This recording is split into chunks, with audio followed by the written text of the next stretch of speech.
Kilichotokea kila Mtanzania, kila Mambas 24, kila Gen Z anajua dunia nzima na sio Tanzania peke yake. Na nilitoa uamuzi mkali sana ya kwamba show zinazofuata mikoani sitashiriki. Lakini mjue kwamba Mambas 24 na Gen Z wako dunia nzima. Na show ile tazama kwenye YouTube dunia nzima na kwenye mitandao mbalimbali ya kijamii. Sasa nilipotoa tamko sitashiriki show za mikoani, Mambas 24 wa mikoani hawakufurahishwa na hilo, kwa sababu kiu yao ni kuniona kwenye jukwaa la miaka 30 ya Bongo Flava mikoani.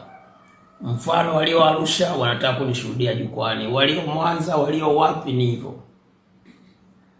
So mimi kama kamanda mkuu wa Mambas 24, unaweza ukawa mkuu na ukatoa tamko, lakini walio chini yako wakakupa ushauri na ukabadilisha kauli yako.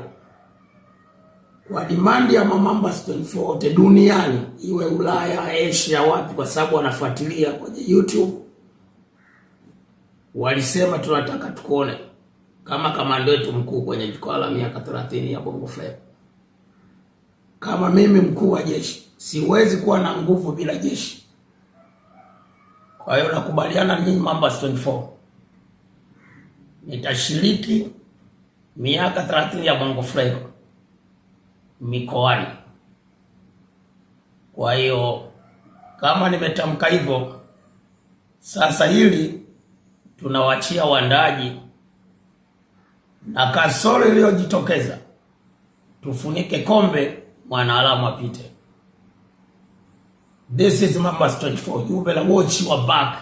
We live your life, man. You punch me once, I punch you triple.